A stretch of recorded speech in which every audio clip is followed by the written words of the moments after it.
tumenye Bibiliya. Iki ni ikiganiro utegurirwa na Dr. Venan Makigi ukakigezwaho na Trans World Radio. Soma kandi wige Bibiliya usobanukirwe ijambo ry'Imana.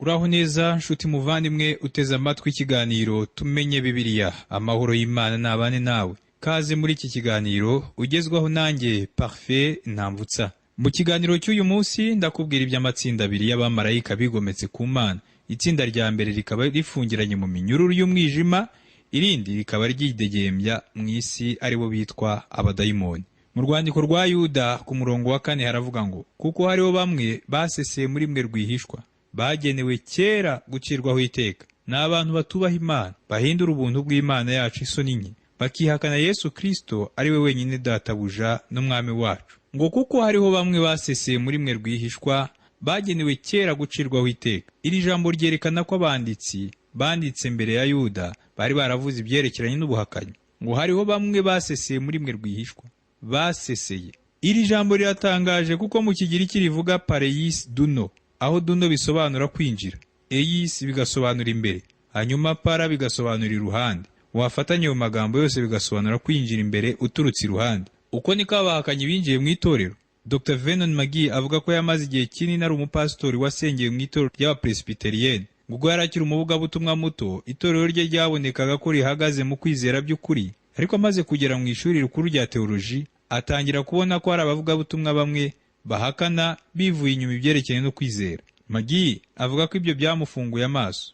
Nyamara uko iminsi yashiraga niko abahakanyi b'abaliberale bakomeje kwiyongera, kugeza igihe Magi yahinduye itorero yerekeza muri California. Ageze California yerekeje mu rindi torero, ariko nyuma y'igihe gito iryo torero naryo ritangira kujya kure y'ibyo kwizera.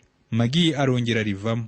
Muri icyo gihe cyose rero Dr. Venan Magi avuga ko yabashije kubona uburyo abahakanyi binjira mu itorero ngo banyuze mu ruhande rw'umuryango kugeza aho bahindutse n'abayobozi b'itorero. Bene aba bahakanyi baza bahamya ikintu kimwe ariko bakizera ikindi, ntabwo banyura mu irembo ry'imbere. Mu yandi magambo ntibahishura neza inyigisho bemera. Iki nacyo gituma benshi bakomeje gucika intege ku bwa bene abo bahakanyi. Ibyanditswe rero biduhanura kubirinda. Urugero, hari aho Pawulo yandikiye Abakorinto arababwira ngo bene abo ni intumwa z'ibinyoma, ni abakozi bariganya bigira nk'intumwa za Kristo.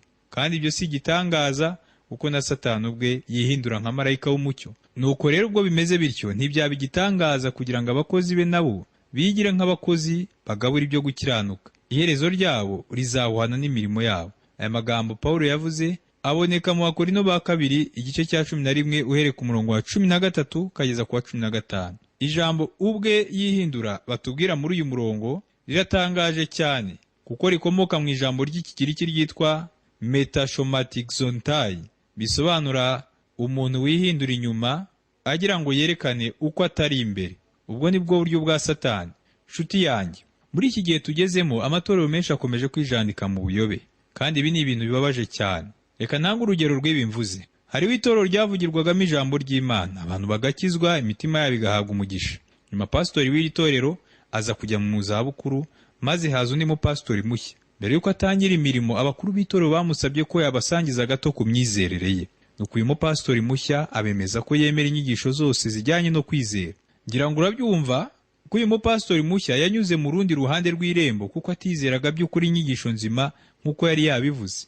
Ahubwo yarishushanyaga akerekana ko agendera mu kwizera by'ukuri, nyamara atari ko biri. Igitangaje kandi nuko ikibwiriza cye cya mbere washoboraga gutekereza ko agendera mu nyigisho y'ukuri yo kwizera. Uyu mupasitori mushya yari yarasomye cyane ibitabo by'uwitwa Spurgeon hamwe na Warfield ndetse na Campbell Morgan, ku buryo yakoreshaga uburyo bwabo bigishagamo bikamuhesha kugaragara neza mu bakristo be. Iteraniro ryamwumvaga ryatangazwaga n'uburyo ari umuvugabutumwa wasomye cyane, nuko batangira kumwemera nk'umupasitori wabo. Ariko ndagira ngo wibuke ko yanyuze mu rundi ruhande rw'irembo kuko uyu mupasitori atizeraga ubwe ibyo yigishaga. Nyuma y'igihe nibwo abakuru b'itorero bamenye yuko uwo mupasitori yari umwigisha w'ibinyoma. Ndagira ngo wibuke ko Yuda yavuze ngo bamwe baseseye muri mwe rwihishwa, bagenewe kera gucirwaho iteka. Mu yandi magambo Yuda yari avuga ngo nta gishya ndi kubabwira kuko n'abandi banditse kuri iyi ngingo kandi bababurira ku byari bigiye kuba. Pawulo n'umwe mu baburiye abizera cyane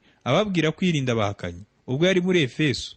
Igihe yasuraga bwa nyuma abakuru b'itorero ryo muri Efeso, yarababuriye arababwira ngo nzi yuko nimara kuva amasega aryana azabinjiramo ntababarire umukumbi, kandi muri mu bwanyu hazaduka abantu bavugira ibigoramye kugira ngo bakururire abigishwa inyuma yabo. Nuko rero mube maso, mwibuke yuko namaze imyaka 3 ndahwema ku manywa na nijoro guhugura umuntu wese muri mwendira. Aya magambo yanditse mu Byakozwe n'Intumwa ibice 20 uhereye ku murongo wa 29 ukageza ku wa 31. Nubwo Pawulo yari yarababuriye ngo birinde ababigisha b'ibinyoma, igihe cyarageze itorero ryo muri Efeso rikingurira amarembo abahakanye. Nanone kandi Pawulo yahuguye wa muvugabutumwa muto witwaga Timoteyo, maze aramubwira ngo bafite ishusho yo kwera ariko bahakana imbaraga zako. Abameze batyo ujye ubatera umugongo, kuko muri bo harimo abagabo bomboka mu mazu bakanyaga abagore batagira umutima, baremerewe n'ibyaha, batwarwa n'irari ry'uburyo bwinshi. Aya magambo yanditse mu rwandiko rwa 2 Pawulo yandikiye Timoteyo ibice 3 uhereye ku murongo wa 5 ukageza ku wa 6.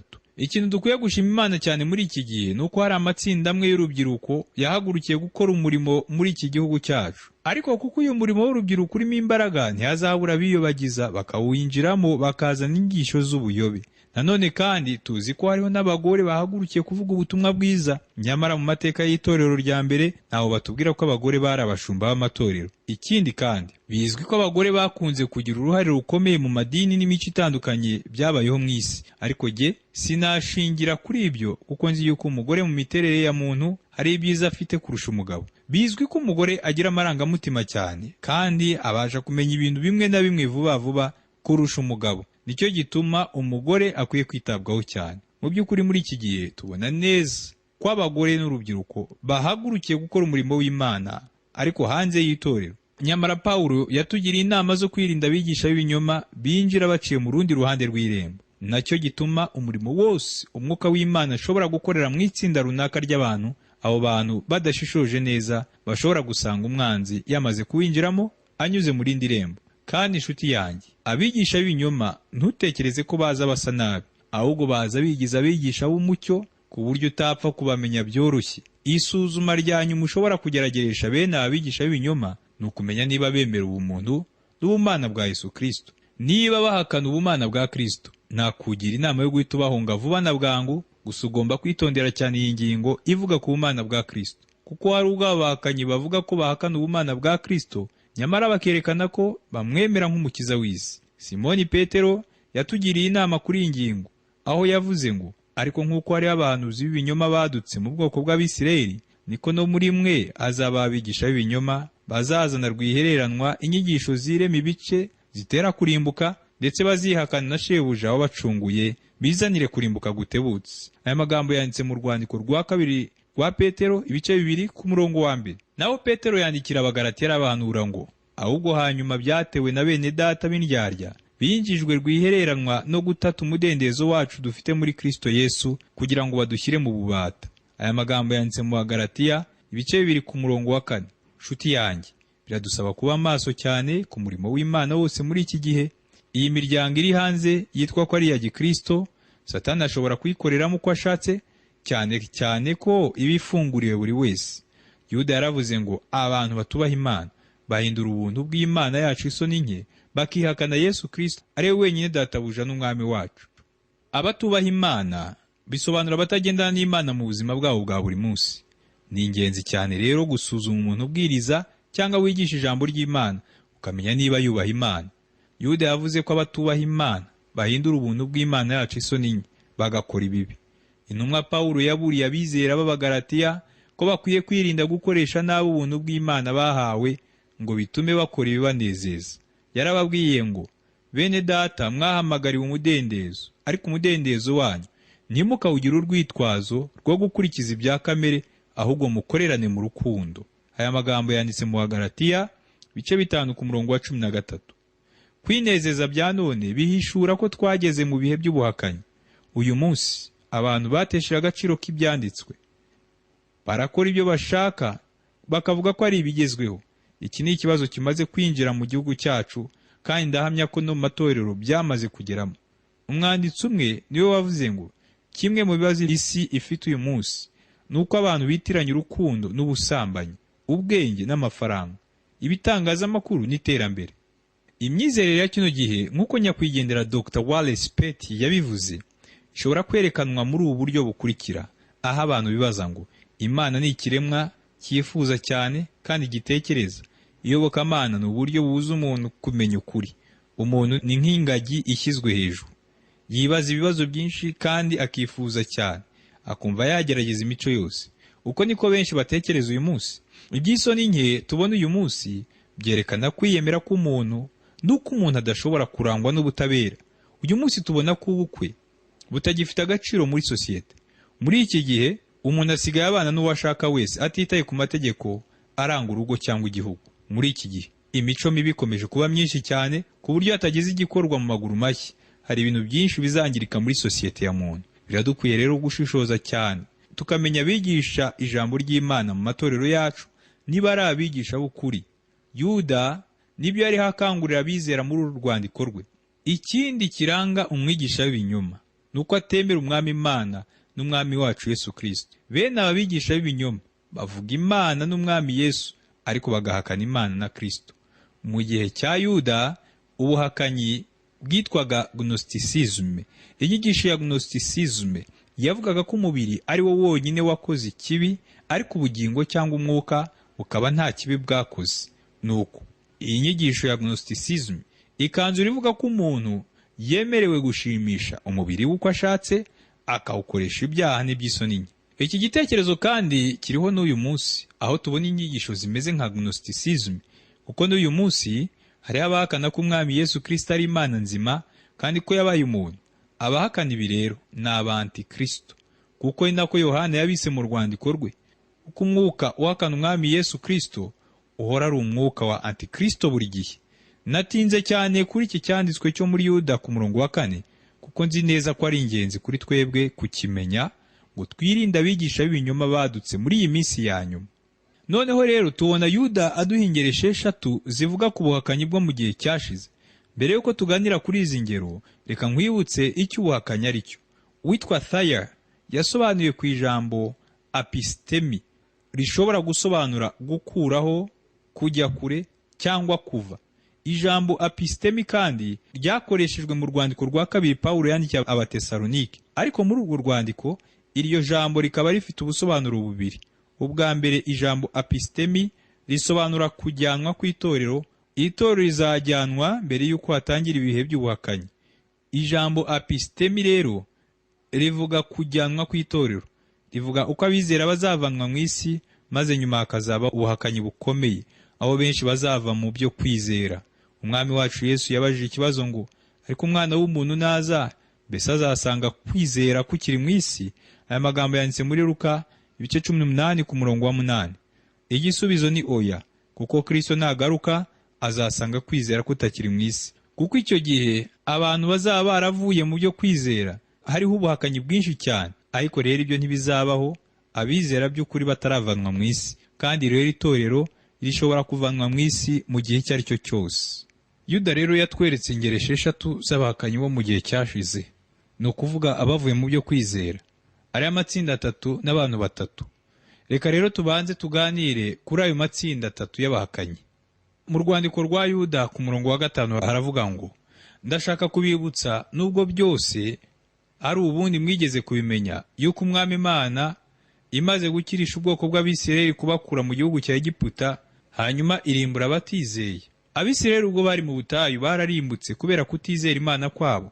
Urwo ni urugero rwerekana ko Imana ihana icyaha cy'ubuhakanyi. Igihe Abisirayeli bageraga mu butayu bwa Kadeshi ya Baruneya banze kwinjira mu gihugu cy'isezerano. Nyuma ariko hariho abatasi bazanye inkuru nziza i Kadeshi ya Baruneya, babwira bagenzi babo ko iby'Imana yababwiye byose ku gihugu cy'isezerano ari ukuri.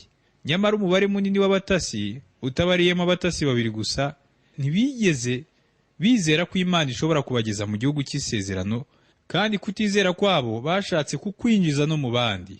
Ubwa mbere Abisirayeli ntibizeye ko igihugu Imana ibajyanamo ari cyiza, ariko nyuma baza gusanga cyari igihugu cyiza koko. Nanone kandi Abisirayeli ntibigeze bizera ko Imana yabinjiza mu gihugu, nicyo gituma bahisemo kwigumira mu butayu aho kwizera Imana.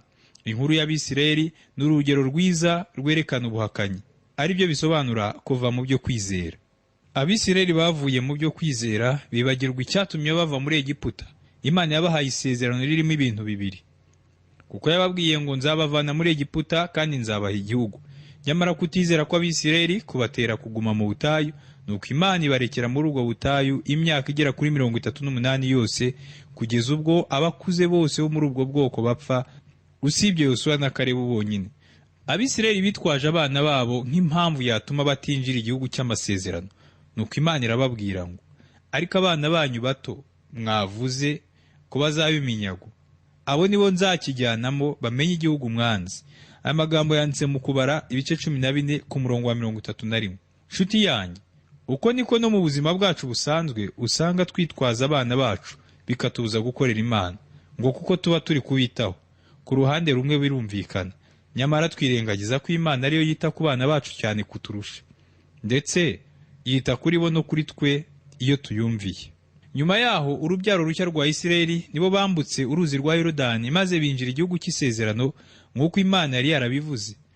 Hanyuma abakuru bo mu Bisirayeli barabahakanye, baravuye mu byo kwizera, bose barimbukira mu butayu. Abo Bisirayeli bakuze ni rwo rugero rwa mbere Yuda yatanze muri uru rwandiko ashaka kwerekana iyi ngingo y'ubuhakanyi. Mu rwandiko rwa Yuda ku murongo wa 6 baravuga ngo n'abamarayika batarinze ubutware bwabo, ahubwo bakareka ubutware bwabo, ibarindira mu minyururu idashira no mwijima w'icuraburindi, kugira ngo bacirweho iteka ku munsi ukomeye. Uyu murongo utubwiye ukuri tutigeze kubona mu bindi bice by'ijambo ry'Imana, nubwo tuzi yuko hari abamarayika bazacirwa urubanza. Birashoboka ko ari mu bihe byashize aba bamarayika batabashije kurinda ubutware bwabo. Imana yaremye abamarayika ibaha uburenganzira bwo guhitamo. Abamarayika ntibororoka nk'uko abantu bororoka, nicyo gituma icyaha cyabo atari icy'inkomoko nk'uko bimeze ku bantu, ahubwo buri mumarayika yaremwe n'Imana, kandi Imana mu burenganzira bwo guhitamo. Ariko rero batubwira ko hari abamarayika bigometse ku Mana, none uyu munsi bakaba bafungiranye mu minyururu. Mu bisanzwe abamarayika bigometse ku Mana bagabanyije mu matsinda abiri. Itsinda rya mbere ry'abamarayika bigometse ku Mana ni rinini cyane, kandi uyu munsi iri tsinda rirafunzwe ku buryo nta burenganzira abamarayika bafite bwo kugira ahandi hantu bajya. Irindi tsinda ry'abamarayika bigometse ku Mana rigizwe n'abamarayika bahawe uburenganzira bwo kugenda aho bashaka, ndetse ni n'aba ngaba bayoborwa na Satani. Abo bamarayika bashobora kugendagenda, ni nabo twita abadayimoni ba kino gihe nk'uko ibyanditswe binabyerekana. Hashize igihe kinini abanyedini bitwa abaribero bahakana ko aba bamarayika bakorana na Satani batabaho. Nshuti yanjye, turi mu bihe bikomeye aho abantu bahangara no kuvuga ko Imana itabaho nk'answe w'abamarayika. Mu mwaka w'1963 witwa Ben H yanditse igitabo gito akita New God for the Space Age, bisobanura ngo Imana nshya mu isanzure ry'ibihe. Ndifuza kugusangiza kuri bimwe uyu mugabo yavuze muri icyo gitabo. Yagize ati, kwinjira mu bihe bishya bikomeje gutangaza benshi ndetse no kubasubiza inyuma, kandi kwinjira mu bihe bishya bikomeje kwangiza ubukristo bwacu. Uyu munsi ntabwo abantu bari guhindura inkuru za Bibiliya gusa, ahubwo hari kuza n'amadini mashya atarasanzweho. Abigisha benshi ntibasiba na rimwe kubwiriza ibitari byo mu materaniro, kandi ko abantu bakomeza kwakira ibitari byo. Bisa nuko ari abo bigisha n'abari mu iteraniro batakiri mu rusengero, ahubwo bameze nk'abari mu nzu ndangamurage, kuko ibyo bigishwa babyumva nk'amateka aho kubyumva nk'ubuhanuzi bw'ukuri. Mu myaka 5 ishize, itorero ryari rifitiye rinini isi. Inyigisho z'itorero n'ibibwiriza byaryo byahoraga mu bitangazamakuru. Imico yo mu itorero hari byinshi yari yarahinduye muri sosiyete y'umuntu, kandi abantu benshi iyo bahuriraga ku meza basangira bubikaga imitwe bagasenga, berekana ko ibyo babonye babihawe kubw'ubuntu bw'Imana. Nyamara uyu munsi abantu bashyize imbere cyane iby'idini, nyamara ntacyo bazi ku Mana, ku bamarayika bayo no ku bitangaza byayo byanditswe muri Bibiliya. Uyu munsi hari abantu benshi bitwa ko bayobotse idini runaka, ariko mu by'ukuri ari ntacyo bazi ku birebana n'iryo dini. Hashize imyaka myinshi abitwa baribero bahakana ukuri kw'ibyanditswe. Hariho ingero zimwe na zimwe nshobora kuguha zivuga kuri abo baribero.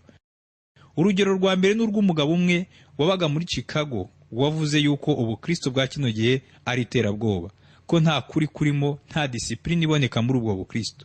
Bene ayo magambo yabo bahakanyi aduha ishusho y'itorero rya kino gihe. Nyamara sinareka kuvuga yuko hari ububyutse bwagiye bubaho, kandi utavuye mu itorero imbere, ahubwo buturutse mu mashuri ya Gikristo. uyu munsi abantu bavuga ibijyanye n'abadayimoni hamwe na Satani, bakongera kandi bakavuga ibijyanye n'Imana hamwe na Bibiliya. Nyamara ibi byose byerekana ko hirya y'umuntu hariho izindi mbaraga zimusumba. Abagabo n'abagore bamwe na bamwe bashishikajwe no kureba uburyo isi ikomeje guhinduka nabi. Bamwe bazi uko bagera ku kwezi, ariko ntibazi uko bashobora kuyobora kamere y'umuntu utuye hano mu isi. Mu myaka yashize byagiye bitangazwa ko umuntu agenda arushaho kuba mwiza, kandi kubw'iyo mpamvu ngo si ngombwa ko amategeko yakomeza kubahirizwa. Nyamara nta kubeshya, umuntu akomeje kuba mubi cyane, kuko ubwicanyi bukomeje kuba bwinshi n'imico mibi yo kutizera ikomeje kugwira mu isi. Ikibazo umuntu yakwibaza ni iki: mbese ibibi byose bituruka he? Hari uwashatse gusubiza iki kibazo maze aravuga ngo niba Satani atariho, umuntu akwiye kumuhimba kugira ngo Satani abe ari we usobanura neza ibisigaye bibera muri iyi si. Inshuti yanjye, ntabwo tugomba guhakana ko umuntu yabaye mubi. Nta n'umwe muri twebwe wavuga ko ari mwiza, kandi dutuye mu isi iyoborwa na Satani. Hari abatekereza ko amategeko avuyeho ibintu byagenda neza, kandi abantu bakagira ubwisanzure muri sosiyete. Nyamara uko iterambere riza, ni nako benshi bibaza ku birebana n'imbaraga zidasanzwe, cyane cyane benshi bakibaza ku birebana n'imbaraga z'umwijima. Uyu munsi abantu bamenye ko bagomba kwizera imyuka mibi kugira ngo basobanukirwe ibibi bibera mu isi. Nyamara rero Bibiliya ifite icyo ibivugaho.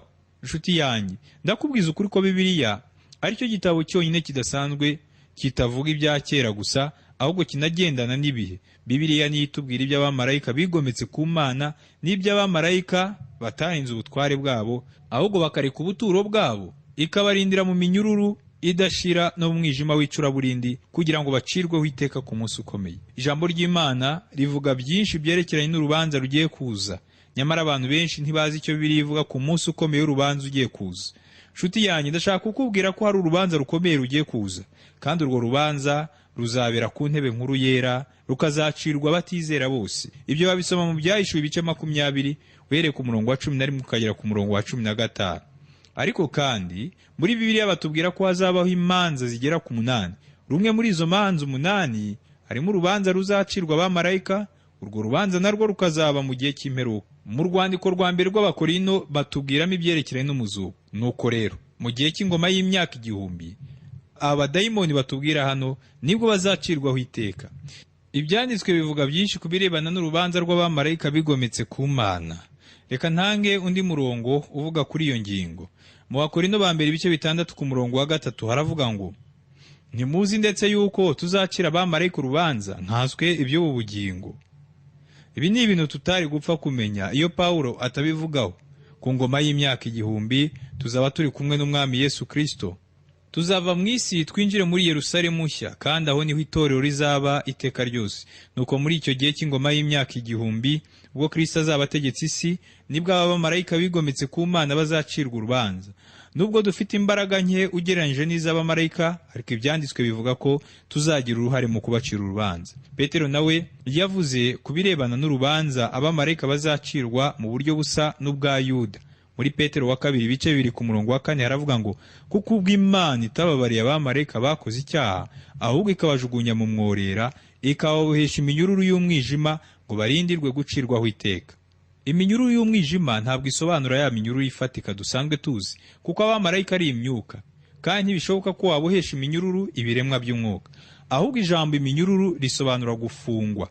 Bivugwa ko abamarayika bigometse ku Mana bafungiwe ahantu kandi harinzwe cyane. Umugabo witwa Dr. West niwe wasemuye icyanditswe cyo mu rwandiko rwa Yuda ku murongo wa 6, maze abivuga muri ubu buryo ngo abamarayika batitwaye neza imbere y'Imana bakavanwa mu mwanya bahozemo mbere, bategereje urubanza ruzaba ku munsi ukomeye, aho bazafungirwa mu mwijima iteka ryose, kuko Imana izabashyira mu burinzi bukomeye. Nk'uko rero twamaze kubibona, abamarayika bategereje urubanza ruzaba mu gihe cy'imperuka.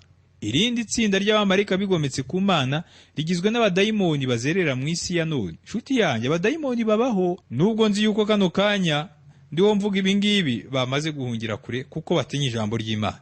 Hari ibihamya bike bishobora kwerekana ibikorwa by'abadayimoni, ariko muri rusange biragoye cyane gusobanura imikorere y'aba badayimoni. Uzabona ko uyu munsi abantu bagerageza gukina filime z'abadayimoni, ariko nta handi bakuriye inspiration atari ku bintu bibaho. Bivuze ngo n'abakina izo filime bemera ko abadayimoni babaho. Bene izi filime ni urugero rwerekana ko hari imbaraga z'umwijima ziri mu isi. Igitabo cy'Ibyahishuwe kivuga mu buryo butandukanye ibirebana n'urubanza rw'abamarayika bigometse ku Mana. Mu Byahishuwe ibice 20 ku murongo wa 10 haravuga ngo, kandi Satani wabayobyaga ajugunywa muri ya nyanja yaka umuriro n'amazuku irimo ya nyamaswa na wa muhanuzi w'ibinyoma, bazababazwa ku manywa na nijoro iteka ryose. Uyu murongo utubwira ibirebana n'ikuzimu, ari naho hazaba inyanja yaka umuriro. Inshuti yanjye, niba utemera ko hazabaho inyanja yaka umuriro, ibyo ni ibyawe. Gusa icyo wamenya ni uko hazabaho umuriro ukongora cyane kurusha uko wowe wabyumva. Nubwo biri uko ariko, abamarayika bigometse batubwira hano ni ibiremwa by'umwuka, kandi umuriro ntacyo watwara ibyo biremwa by'umwuka. Kandi dushingiye kuri uyu murongo wo mu Byahishuwe ibice 20 ku murongo wa 10, tubona ko uyu munsi Satani atarajugunywa mu muriro. Abantu benshi batekereza ko Satani yamaze kujugunywa mu muriro. Nyamara nshuti yanjye, nakubwiza ukuri ko ahubwo kano kanya Satani ahuze cyane, ndetse biranashoboka ko kuri iyi saha yaba ari mu mujyi utuyemo cyangwa mu mujyi ntuyemo. Nanone kandi Satani azaba nyirabayazana w'itotezwa ry'abizera n'iry'Abisirayeli bazasigara mu isi mu gihe cy'amakuba akomeye yo mu minsi y'imperuka. Ariko nyuma yaho Satani azacibwa ubutazongera kwegera ijuru kundi, kuko mu Byahishuwe ibice 12 ku murongo wa 9 haravuga ngo, cya kiyoka kinini kiracibwa, aricyo ya nzoka ya kera yitwa umwanzi na Satani, aricyo kiyobya abari mu isi bose. Nuko kijugunywa mu isi, abamarayika bacyo bajugunyanwa nacyo. Satani azafungiranwa mu gihe cy'ingoma y'imyaka 1000. Mu Byahishuwe ibice 20 ku murongo wa 1 ukagera ku wa 3, Bibiliya iravuga ngo, mbona marayika amanuka ava mu ijuru, afite urufunguzo rufungura ikuzimu, afite n'umunyururu munini mu ntoki ze. Afata cya kiyoka, aricyo ya nzoka ya kera, ariyo mwanzi na Satani, akibohera kugira ngo kimare imyaka 1000, akijugunya ikuzimu, arahakinga, akiriraho ikimenyetso gifatanya kugira ngo kitongera kuyobya amahanga kugeza aho iyo myaka 1000 izashirira. Icyakora nishira gikwiriye kubohorerwa kugira ngo kimare igihe gito. Amaherezo rero Satani azajugunywa mu nyanja yaka umuriro, iyo bamaze kutubwira hano mu Byahishuwe ibice 20 ku murongo wa 10. Reka dusabe Imana kugira ngo muri ibyo bihe byose tuzabe twajyanywe n'itorero rya Kristo mu bwami bw'Imana. Reka dusenge. Mwuka wera w'Imana, ushimwe kuko uduhishuriye ijambo rikomeye. Ndakwinginze ngo uwaryumvise ye kugenda ubusa, ahubwo guhera none amenye ko kwizera biruta byose. Wongere kandi turinde imiraba n'inyigisho z'ibinyoma zadutse muri iki gihe, ahubwo dushishikarire ukuri kw'ijambo ryawe. Ni mu izina rya Yesu Kristo umwami wacu, amen. Ndagushimiye cyane inshuti wabanye nanjye mu kiganiro cy'uyu munsi. Ubutaha ningaruka nzakubwira uburyo Imana yahannye ab'i Sodoma na Gomora, ari nako yiteguye kurimbura isi ya none, kuko ikomeje kwijandika mu bidatunganye. Ubuntu bw'umwami wacu Yesu Kristo n'urukundo rw'Imana no gufashwa n'Umwuka wera bibane nawe. Icyo cyari ikiganiro tumenye Bibiliya. Nimba wifuza kugira ikibazo, kurutera inkunga cyangwa kuduha ubuhamya, ushobora guhamagara cyangwa kohereza ubutumwa bugufiya kuri telefoni igendanwa.